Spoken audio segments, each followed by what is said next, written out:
Operation Yellowhammer No Deal Brexit planning documents say there will not be food shortages, but prices will go up. 2-day queues at the channel will last 3 months and financial services will be hit. Documents reveal government's reasonable worst-case planning assumptions. They feature 20 key planning assumptions, one of which has been part redaction. Reveal that food shortages will not be as severe as had previously been feared, although document raises other areas of concern, including medicine shortages. It also notes fishing vessels could the UK enter illegally on day one of a no deal. By James Wood for Mail Online, published 2032 British Summer Time, the 11th of September 2019, updated 3:53 British Summer Time, the 12th of September 2019. Brexit Countdown _BG, created with Sketch.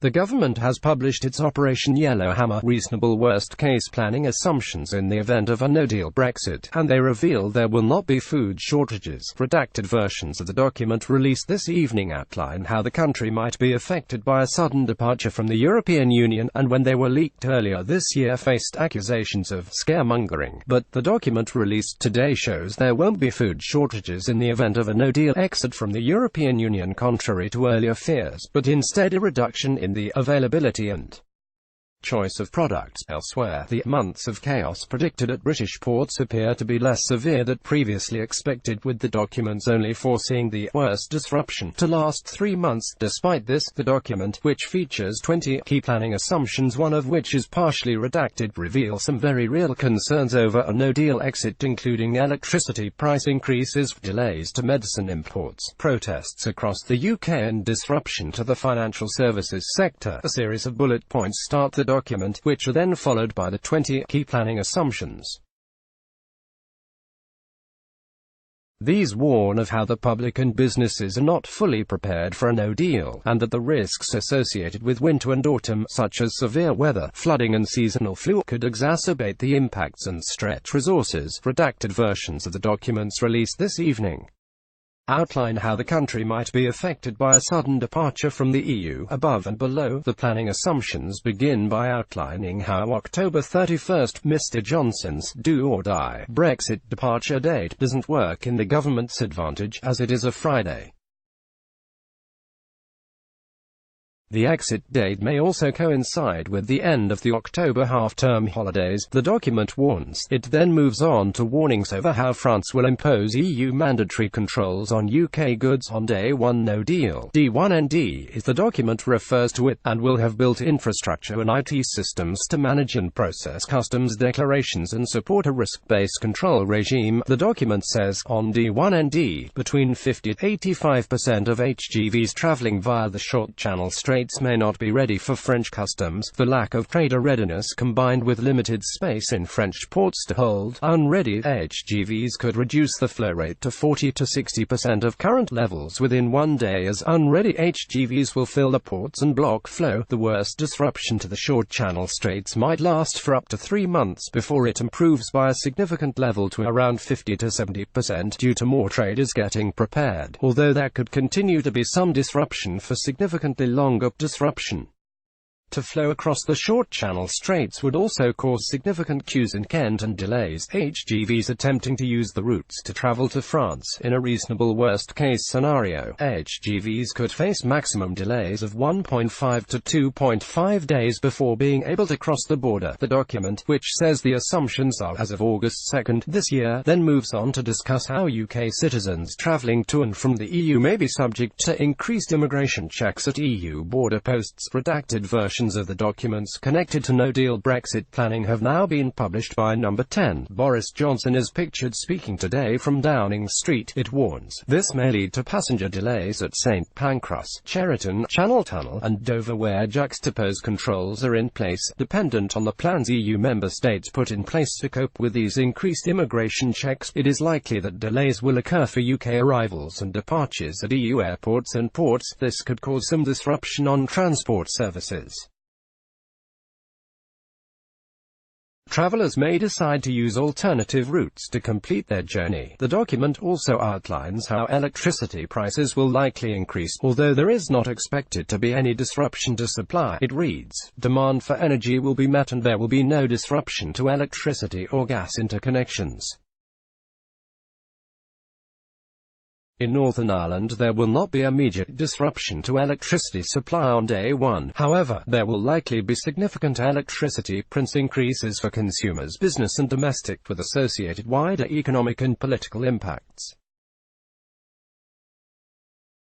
Some participants could exit the market, thereby exacerbating the economic and political impacts. What happens next in the Brexit crisis? Here is how the coming weeks could pan out. September 14 to 17. Lib Dem conference takes place in Bournemouth. September 17. Supreme Court hears case on whether prorogation of Parliament was illegal. September 21 to 25. Labour conference in Brighton. September 29 to October 2. Tory conference takes place in Manchester, with Mr Johnson giving his first keynote speech as leader on the final day.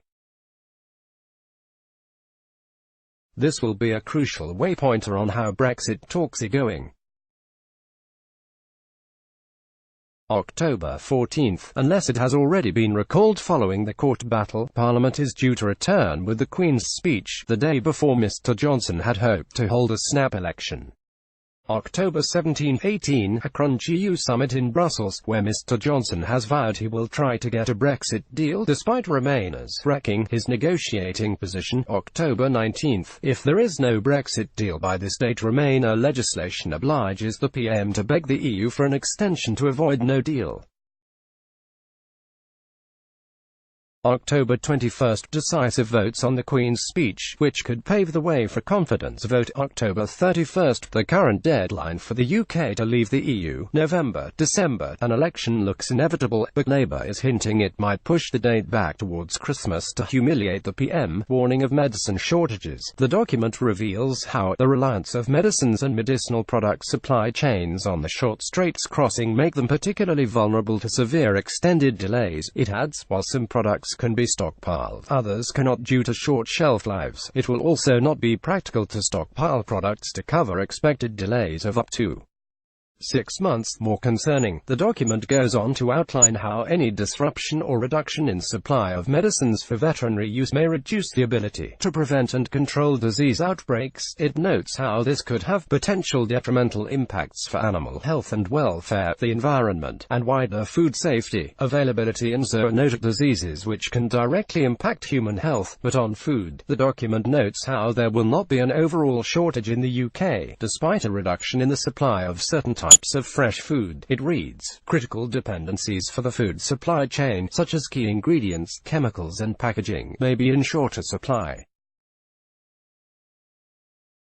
In combination, these two factors will not cause an overall shortage of food in the UK but will reduce availability and choice of products and will increase price, which could impact vulnerable groups. The document adds that the UK growing season will have come to an end and that agricultural supply will be under increased pressure as a result, especially due to preparations for Christmas. It reads, government will not be able to fully anticipate all potential impacts to the agri-food supply.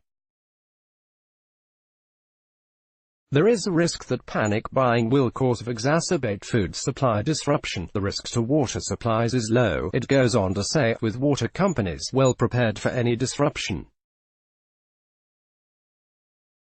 And should there be any disruption, it's likely only to affect hundreds of thousands of people. Operation Yellowhammer also outlines how law enforcement and data sharing between the UK and the EU will be disrupted, and how some cross-border financial services will be disrupted. It then goes on to warn of how UK nationals will lose their EU citizenship and, as a result, can expect to lose associated rights and access to services over time. On top of this, it notes the impact on Gibraltar of a no-deal exit, which, as a result of border checks on the border with Spain, will see disruption to supply of goods, including food, medicines, trans-frontier shipment of waste and delays of up to 4 hours for at least a few months.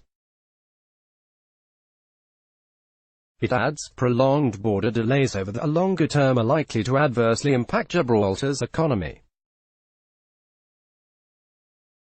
Like the UK mainland, cross-border services and data flow will also be disrupted. Despite the time extension to EU exit, Gibraltar has still not taken decisions to invest in contingency infrastructure, port adjustments, waste management equipment, and there are still concerns that Gibraltar will not have passed all necessary legislation for no deal. The documents were released after former Attorney General Dominic Grieve demanded all written and electronic contact about the temporary suspension of Parliament and Operation Yellowhammer documents since July 23 be released. Boris Johnson is pictured in London yesterday. The document also warns of protests and counter-protests across the UK, which could absorb significant amounts of police resource, adding that there may also be a rise in public disorder and community tensions.